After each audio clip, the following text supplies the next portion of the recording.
Hey, Aaron, I'm glad I caught you in studio. There's a movie that I want you to review, if you don't mind. Oh yeah, no problem. What is it? Phantom Thread? No. Oh, what about Shape of Water? Not quite. It is fantasy. Oh, Jumanji? Uh, That's not really my type. no, but no, not what? no, not Jumanji. Bright. Netflix is Bright with Will Smith. Oh, okay. Hey, man, at least you're not Teddy. We got him going to the theater to watch Daddy's Home too. So.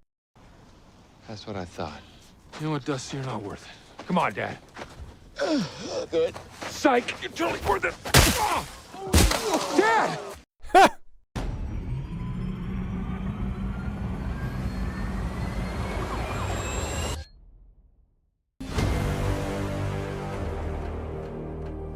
Well, looks like we're actually doing this.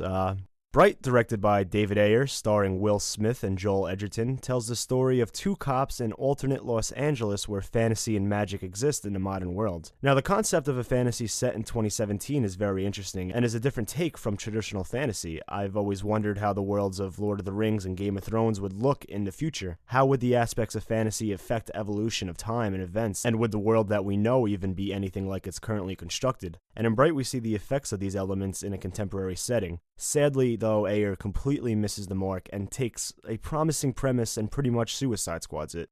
I mean, what, did you think I was not going to reference Suicide Squad in this review? Come on, you know me better by now.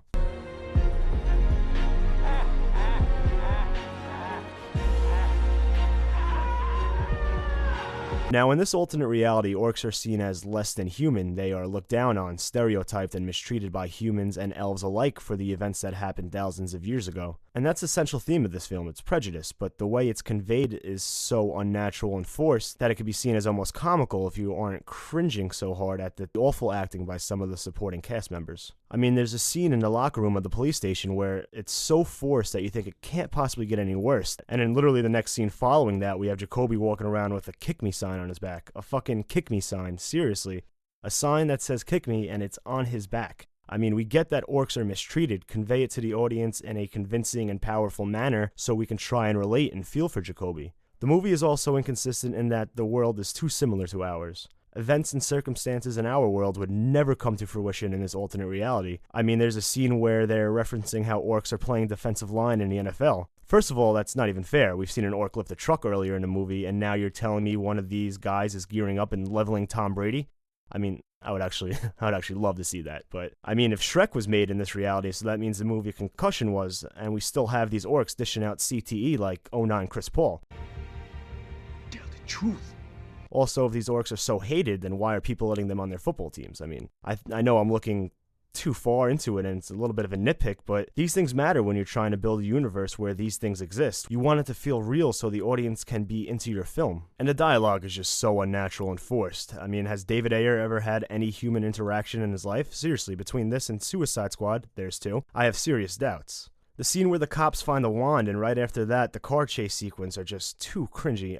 There's a scene in the movie where one of the gang leaders in a wheelchair is having this so in-depth conversation and deep conversation with Will Smith's character, which leads to him trying to show him his catheter, I think, and Will Smith is hiding behind something and clearly can't see it. There's no reason for this guy to lift up his shirt. It's just... it's frustrating.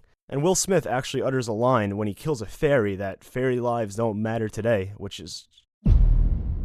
Why is there a fairy in the bird feeder again? Good afternoon, officer. Fairy lives don't matter today.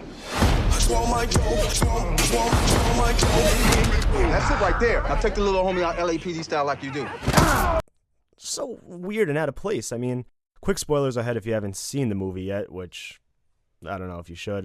Go see it, whatever. Towards the end of the film, the orc gang is going to execute Jacoby, and of course the orc that he let go earlier in the film is the one assigned to pull the trigger. Of course it is! And then his dad sends him away, and then his dad just does it anyway. There's literally no reason for that whole sequence, just to be like, oh, remember that scene before, where that's supposed to be an emotional moment for Jacoby and Will Smith's character? That'll come into play later on. And they literally just shoot him anyway right after, so there's no point to bring that up. Another spoiler, a fucking course Ward was a Bright. I seen that coming the second they mentioned what a Bright was and how only 1 in a million humans can be a Bright. Of course he was gonna be one, of course. So predictable. Why are the elves so goddamn weird? I couldn't help but laugh every time the evil elf squadron came on the screen. Oh, just overdid it, we get it. And the elf that helps them out, like, she's like a child, but, it's... You'll understand. I really can't explain how terrible these elves are. I mean, it's a shame this movie is so awful because I like the idea of Netflix getting big directors and big stars to create feature films available to the public to stream, and I hope they continue to do so. I mean, hell, this movie is getting a sequel. This movie. How does David Ayer even do it? I mean, he makes terrible movies and then he gets a sequel greenlit. I mean, you honestly gotta respect it at this point. And I mean, the movie did have some cool action pieces and it was mildly entertaining at times.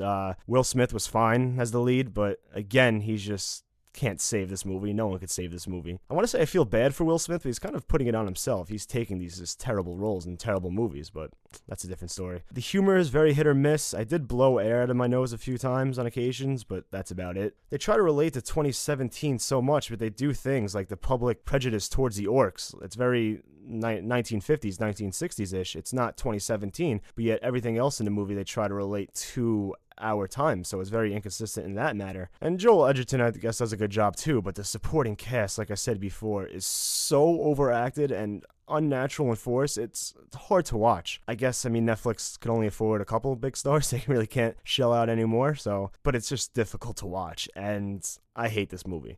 So, you can go see it. I think some people may like it. I mean, it does have some fun moments. So I'm going to give Bright a 3 out of 10, the lowest score I've ever given to a movie, and quite frankly, it deserves it.